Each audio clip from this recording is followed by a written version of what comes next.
नमस्कार दोस्तों, आइए सुनते हैं सुभद्रा कुमारी चौहान के द्वारा लिखी कहानी सोने की कंठी। बिंदु पोस्टमैन की लड़की थी। उसका पिता राय साहब निर्मल चंद की कोठी के सागर पेशी की एक कोठरी में किराए में रहता था। पोस्टमैन की आमदनी ही कितनी होती है, सदा खर्च ही आमदनी से कुछ ज्यादा हो जाया करता था। इसीलिए बिंदु और उसकी माँ को अच्छे गहने और कपड़े कभी नसीब ना हुए। बिंदु रूपवती थी और उसको अच्छे अच्छे गहने कपड़ों का शौक था। स्त्रियां स्वभावतः सौंदर्य की उपासिका होती हैं। जो जितनी अधिक सुंदर होती है, उसकी सौंदर्य पासना उतनी ही अधिक बढ़ी चढ़ी होती है। किंतु सुंदरी बिंदु गहनों और कपड़ों के लिए तरसा करती थी। राय साहब की स्वजातीय होने के कारण कभी कभी तीज त्योहार या काम काज होने पर कोठी से बिंदु की माँ के लिए बुलावा आता और माँ के साथ बिंदु भी जाया करती। वह राय साहब की लड़कियों को खूब सजी धजी देखकर उसके चमकते हुए हीरे मोती के गहने और दृष्टि को फिसला देने वाले रेशमी कपड़ों को देखते ही वो अधिक क्षुब्ध हो जाया करती। विशेषकर इसलिए और भी कि राय साहब की लड़कियां सुंदर ना थीं। गहने कपड़े उनके शरीर पर ऐसे जान पड़ते जैसे कि ठूंठ के साथ लपेट दिए हों। बिंदु की राय थी कि अच्छे कपड़े और गहने पहनने का अधिकार उन्हीं को होना चाहिए जो सुंदर हों। कुरूप स्त्रियों का श्रृंगार तो श्रृंगार का उपहास और कला का अनादर है। राय साहब की लड़कियों से गहने कपड़े की प्रतियोगिता में हारकर बिंदु हताश न होती। घर लौटते ही वो शीशे में अपना सुंदर मुंह देखकर मन ही मन उनके प्रति कहती। गहना कपड़ा पहनकर भी तो उनका काला मुंह गोरा नहीं हो जाता, बड़े बड़े दांत मोतियों सरीखे नहीं चमकते। फिर एकाएक वो दीर्घ निविश्वास के साथ शीशे के सामने से दूर चली जाती और ये सोचती कि विश्व में सारे सौंदर्य की वस्तुएं केवल उसी के लिए बनाई गई थीं, किंतु निर्माता की भूल से वो उससे दूर रखती गई हैं। राय साहब की लड़कियों के पास तो वो सौंदर्यवर्धक वस्तुएं अनावश्यक ही हैं। उनसे उन लड़कियों के सौंदर्य की वृद्धि तो नहीं हो पाती। हाँ, उन वस्तुओं का सौंदर्य अवश्य घट जाता है। बिंदु को एक आशा थी। वो सोचती थी कि विवाह के बाद मुझे भी बहुत से गहने और कपड़े मिलेंगे, जैसे दूसरी विवाहिता लड़कियों को मिला करते हैं। उनके समान मैं भी अपने घर की मालकिन बनूंगी। मेरे वे भी बहुत सा रुपया लाकर मेरे हाथों में रख दिया करेंगे और तब मैं भी मनमाना खर्च करूंगी। बाजार से कोई अच्छा कपड़ा या गहना देखते ही वो मेरे लिए खरीद लावेंगे और मैं भी अभिमान से पहनूंगी जैसे ये पहनती हैं। किसी के पूछने पर मैं जरा संकोच और सलज भाव से कह दूंगी कि ये गहना या कपड़ा तो वो खुद ही अपनी पसंद से मेरे लिए खरीद लाए हैं। उसे विश्वास था कि जब विधाता ने उसे सुंदरता देने में इतनी उदारता की है, तब ये गहने और कपड़े की इच्छा भी एक ना एक दिन अवश्य पूरी होगी। वो उस दिन की प्रतीक्षा बड़ी लगन से किया करती। धीरे धीरे बिंदु सयानी हुई और उसका विवाह हो गया। किंतु निर्धन की बेटी भला धनवान के घर कैसे ब्याही जाती। मित्रता, बैर और विवाह सगाई को अपने बराबरी वालों में ही शोभा देते हैं। तात्पर्य यह है कि बिंदु के गहने कपड़ों की प्यास ज्यों की त्यों ही बनी रही। विवाह के समय कुछ गहने और कपड़े अवश्य आए थे, किंतु ससुराल पहुंचने के बाद ही वो एक एक करके किसी न किसी बहाने से ले लिए गए। बिंदु समझ गई कि वो गहने उसके नहीं हैं। बेचारी जी महसूस कर रह गई और कहती भी क्या। बिंदु की ससुराल में खेती बाड़ी होती थी। परिवार बड़ा था। बिंदु की 2 जेठानियां थीं और एक अविवाहित देवर। 3 भाई तो खेती का काम मन लगाकर करते थे, किंतु बिंदु के पति जवाहर का मन खेती बाड़ी में नहीं लगता था। वो स्वभाव से कुछ शौकीन थे। उनकी गाने बजाने की तरफ विशेष रुचि थी। कुश्ती लड़ने और पहलवानी करने का भी शौक था। गठे हुए बदन पर सदा मलमल या फिर तंजेब का कुर्ता रहता। घुंघराले बाल सदा किसी न किसी सुगंधित तेल में बसे रहते। स्वभाव में आत्मविश्वास की मात्रा भी अधिक थी। वे कुछ न कमाकर भी घर भर पर अपना रोब जमाते रहते। बिंदु कुछ पढ़ी लिखी होने के कारण उस देहात में आदर की वस्तु हो गई थी। विशेषकर उस समय अवश्य जब वो रामायण या फिर महाभारत पढ़ती और गांव की अनेक स्त्रियां वहां एकत्र हो जाती। वो बिंदु की सास के भाग्य की सराहना करती और कहती कि लक्ष्मी सी बहू तुम्हारे घर आई है। इसके कारण भगवान के 2 बोल हम लोग भी सुन पाती हैं। बिंदु भी अपने इस देहाती जीवन से असंतुष्ट ना थी। सास ससुर उसका आदर करते थे। जेठानियां उसे काम न करने देती। इसके अतिरिक्त जवाहर उसे प्यार भी बहुत करता था। उसी घर में लड़ाई झगड़ा होने पर कई बार ऐसे भी मौके आए कि उसके जेठ अपनी स्त्रियों पर हाथ चला बैठे, किंतु जवाहर बिंदु से कभी एक कड़ी बात भी न करता। वो हर तरह से अपने देहाती ढंग से ही सही उसे संतुष्ट रखने का प्रयत्न करता। बिंदु भी अब सुखी थी, उसे गहने कपड़े की याद न आती थी। वैसे तो देहात में अच्छे गहने कपड़े पहनता ही कौन है, फिर भी सबके बीचों में बिंदु ही बिंदु दिख पड़ती थी। बिंदु सबसे अधिक सुंदर तो थी ही, साथ ही पति की तरह वो सबसे अच्छे कपड़े भी पहना करती थी। मना करने पर भी वो जेठानियों के साथ काम करती और सास को नियम से रोज रामायण सुना देती। रात को अलाव के पास बैठती, जहाँ गांव की अनेक युवतियां, वृद्धाएं, युवक और प्रौढ़ सभी इकट्ठे होते। फिर बहुत रात तक कभी कहानी होती तो कभी पहेलियां बुझाई जाती। वहां दिन भर के परिश्रम के बाद सब लोग कुछ घंटे निश्चित होकर बैठते। उस समय कहानी और पहेली के अतिरिक्त किसी को कोई भी चिंता न रहती थी। सवेरे नदी का नहाना भी कम आनंद देने वाला ना रहता। बूढ़ी, युवती, बहू, बेटी सब इकट्ठी होकर नहाने जाती। रास्ते में हंसी मखौल और तरह तरह की बातें होती। बिंदु भी उनके साथ जाती।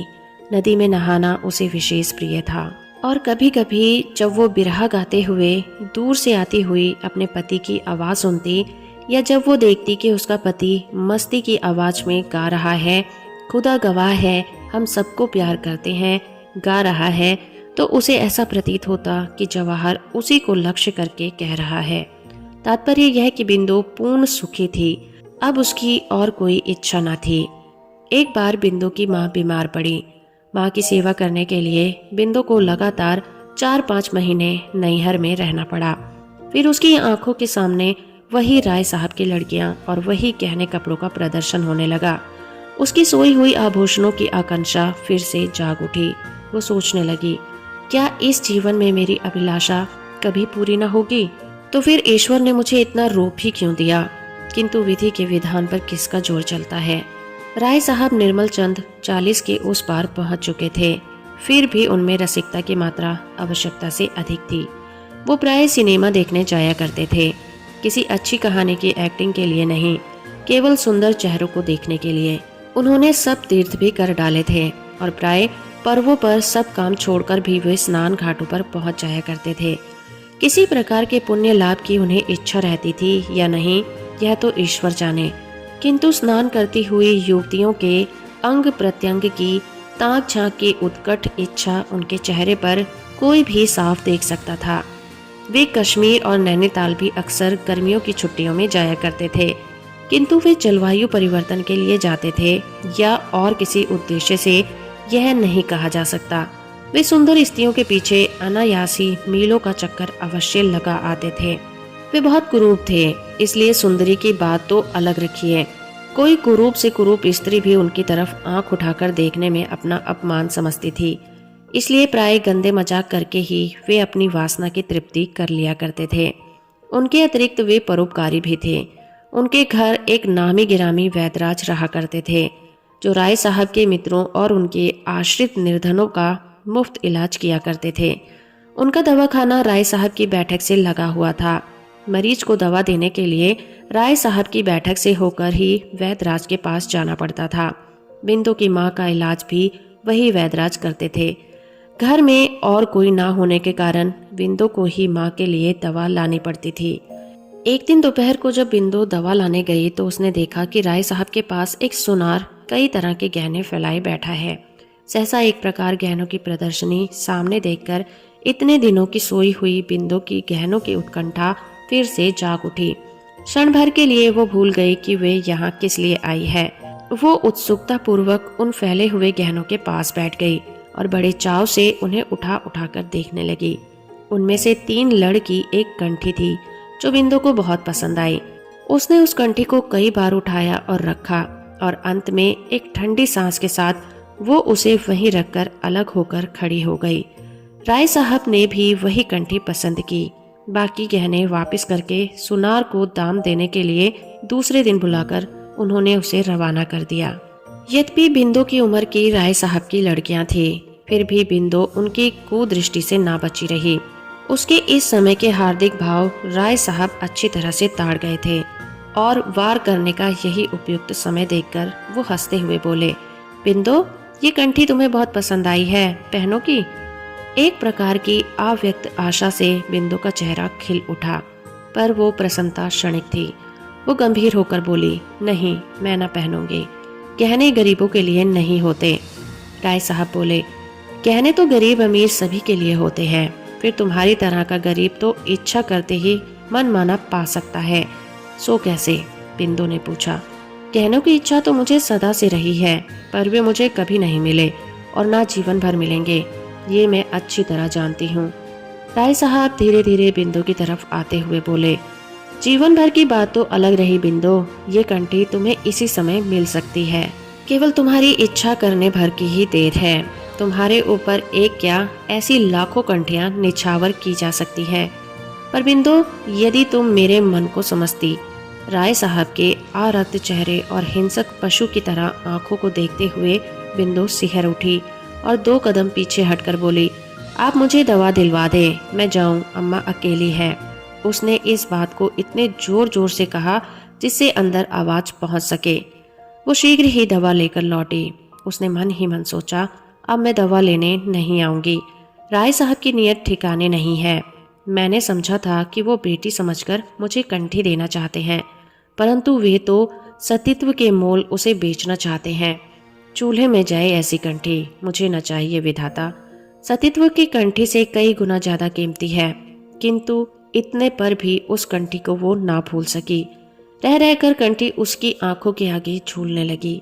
फिर उसने एक युक्ति सोची, ये हो सकता है कि जैसे वो मुझे छलना चाहते हैं, मैं भी उन्हें छल लूं, उनसे कंठी भी ले लूं, फिर बचकर भी भाग आऊं। ऐसे अनेक तरह के संकल्प विकल्प करती हुई बिंदु सो गई। दूसरे दिन दोपहर को बिंदु को फिर दवा लेने जाना पड़ा। पहुंचकर उसने देखा कि राय साहब ने मसनद के पास उसी तरह की 4 कंठियां पड़ी हैं। बिंदु के पहुंचते ही राय साहब ने उसे बैठने के लिए कहा। बिंदु बैठ गई। कल उसने जितने संकल्प किए थे उसे इस समय याद न रहे। कंठियों की चकाचौंध के सामने बिंदु को सब भूल गया। बिंदु के सामने ही राय साहब ने एक कंठी को तौलकर उसकी कीमत 250 रुपये सुनार को देकर विदा किया। बिंदु चकित दृष्टि से उस कंठी की ओर और कभी उन रुपयों की ओर देखती थी। व्यापारी के जाते ही जैसे उसकी तंद्रा टूटी, वह उठकर खड़ी हो गई। बोली, दवा दिलवा दीजिए, मैं जाऊं, देर हो रही है। अभी कहाँ की देरी होने लगी। कहते कहते राय साहब ने एक कंठी बिंदु के गले में पहना दी और उसे जबरन पकड़कर एक बड़े शीशे के सम्मुख खड़ा कर दिया। फिर उसकी तरफ सातृष्ण नेत्रों से देखते हुए बोले, अपनी सुंदरता देखो, वहाँ बिंदु है या कोई दूसरी। बिंदु मंत्रमुग्ध सी देखती रह गई। ये अभी राय साहब की किसी बात का उत्तर ना दे पाई थी कि इसी समय उन्होंने बड़े बड़े दांतों वाला मुंह बिंदु के हाथों पर धर दिया। बिंदु को जैसे बिच्छू ने डंक मार दिया हो। वो घबराई, किंतु कुछ वश न चला। इस प्रकार कुछ तो कंठी के लालच में और कुछ राय साहब की जबरदस्ती के कारण उस दिन दोपहर के सन्नाटे में अभागी बिंदु अपने को खो बैठी। बेचारी को उस कंठी की बहुत बड़ी कीमत देनी पड़ी, परंतु उसके बाद फिर राय साहब के घर दवा लेने कभी न गई। उसके कुछ ही दिन बाद बिंदु ससुराल चली गई और उस कंठी को भी वो सबसे छिपाकर अपने साथ ले गई। ससुराल में लोगों के पूछने पर उसने यही बतलाया कि ये कंठी उसकी माँ ने दी है, किंतु बिंदु ने उसे कभी नहीं पहना। पति के आग्रह करने पर जब कभी वो उसे घंटे आध घंटे के लिए पहनती थी तो ऐसा मालूम होता था जैसे काला बिस्तर उसके गले से लिपटा हो। कंठी को देखते ही प्रसन्न होने के बदले वो सदा उदास हो जाती थी। बिंदु के पति और जेठों में अनबन हो गई। भाई भाई अलग हो गए।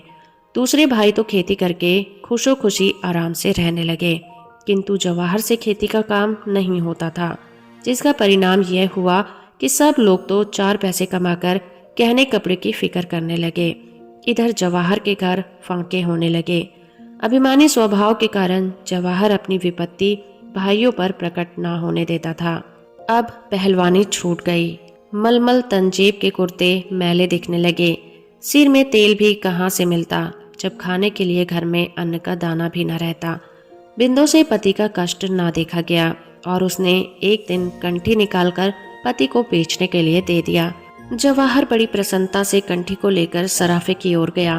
पर थोड़ी देर बाद उसने लौटकर निराशा से कहा, यह तो मुलम्मे की है। बिंदु ये सुनकर सर थामकर बैठ गई, मानो उस पर वज्र ही गिर पड़ा हो। तो दोस्तों, अभी आप सुन रहे थे सुभद्रा कुमारी चौहान के द्वारा लिखी कहानी सोने की कंठी। उम्मीद करती हूँ मेरा ये प्रयास और ये कहानी आपको अच्छी लगी होगी। वीडियो को लाइक और चैनल को सब्सक्राइब करना बिल्कुल मत भूलिएगा।